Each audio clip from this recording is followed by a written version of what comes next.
اللہ تعالی ہم سے راضی ہو جائے تو اس میں آپ رفق، نرمی، حلم،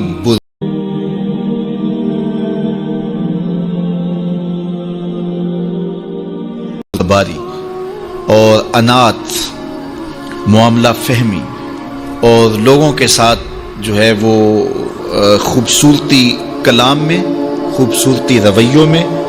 اور خوبصورتی مخالطت کی، اور جو ہمسائیگی کے دوستی کے حقوق ہیں، جس طرح والدین کے حقوق ہیں، جس طرح ازدواجی حقوق ہیں، جس طرح آپ کے ہمسایوں کے حقوق ہیں، اس طرح آپ کی دوستیوں کے بھی حقوق ہیں۔ اپنی لہجوں کو نرم رکھیں، ان میں تلخی نہ آئے، سب و شتم سے منع کیا گیا ہے اور معمولی معمولی باتوں پر پکڑ کرنے سے روکا گیا ہے۔ اور اگر یہ رویے بچپن میں پیدا ہو جائیں تو بعض اوقات پھر وہ فطرت ثانیہ بن جاتی ہے، عادت بن جاتی ہے، اور پھر جب آپ بڑے ہوں گے تو وہ عادتیں وہاں بھی چھوٹ نہیں پائیں گی، چونکہ وہ اس ماحول میں آپ کے ساتھ جڑ گئی تھی۔ کسی کی ٹو میں لگ جانا، کسی کی غلطیاں نکالنے کی سوچ میں رہنا، کسی کو نیچا دکھانے کے چکر میں رہنا، کسی کی تذلیل کرنے کے خیال میں رہنا۔ دیکھیے، اگر آپ ڈھونڈنے نکلیں گے تو آپ کو پھول میں بھی کوئی چیز نظر آ جائے گی، کوئی نقص نکل آئے گا،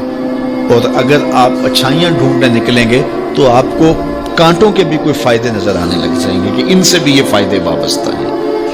اس لیے آپ اچھائیاں ڈھونڈیے۔ وہ ایک صاحب تھے تو وہ کہتے میں ایک بزرگ کے پاس گیا ملنے کے لیے،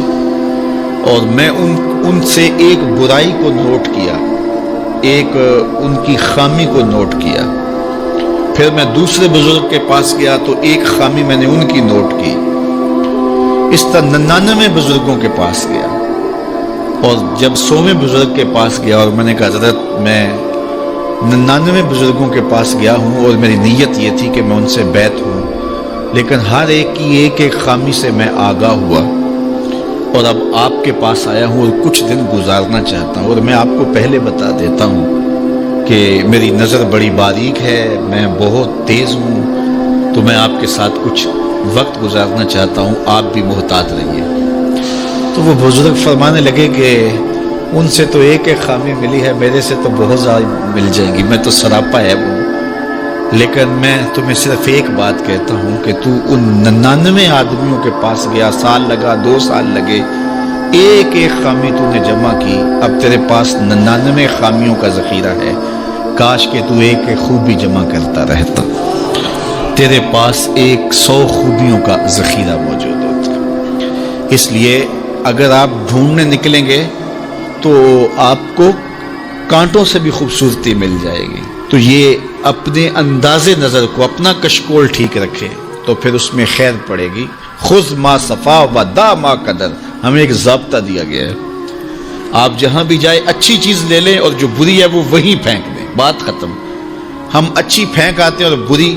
جو ہے وہ سینے سے لگا لیتے ہیں، اور ساری زندگی اسی دلدل میں پھنسے رہتے ہیں۔ جو بندہ اخلاق کے اعتبار سے خود اچھا نہیں ہے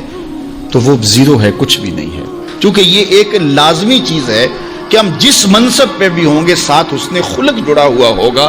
دودھ اندر جے کھانڈ لائیے مزہ ہو جاوے دونا، تو پھر سواد آ جائے گا، لطف آ جائے گا۔ لیکن اگر دودھ بھی ہو تو اس میں بدخلقی کی کڑواہٹ ڈال دی جائے تو پھر آپ ڈاکٹر ہیں، آپ محدث ہیں، آپ مدقق ہیں، آپ مفکر ہیں، آپ مفتی شہر ہیں، آپ علامہ ہیں، آپ پیر طریقت ہیں، آپ شوہر ہیں، آپ باپ ہیں، جو کچھ بھی ہیں، لیکن یہ سب کے ساتھ بدخلقی کی کڑواہٹ اور تلخی شامل ہو گئی تو آپ کا سارا منصب ضائع ہو گیا۔ تو بنیاد کیا ہے؟ آپ کا خلق اچھا ہونا چاہیے، آپ کے لب میٹھے ہونے چاہیے۔ تو میٹھے بول بولو، لہجوں میں جمال پیدا کرو، رویوں میں تلخی نہ آنے دو، خوبصورتی پیدا کرو، اور اپنے انداز زندگی کو مرتب کرو، خلق خدا کے ساتھ اچھے رویے رکھو، بالخصوص اپنی دوستیوں میں ایک اچھے دوست بن کے ابھرو، اور اپنے کلاس فیلوز کے اندر ایک اچھے کلاس فیلو کے روپ کے اندر آگے آؤ۔ پیر کے دن آنے والوں، جمعہ کے دن آنے والوں، تم بھی جب یہاں سے جاؤ تو تمہارا انداز جو ہے وہ مٹھاس سے بھرا ہوا ہو، تمہارے لفظوں سے کھانڈ نکل رہی ہو، شکر ٹپک رہی ہو تمہارے حرفوں سے،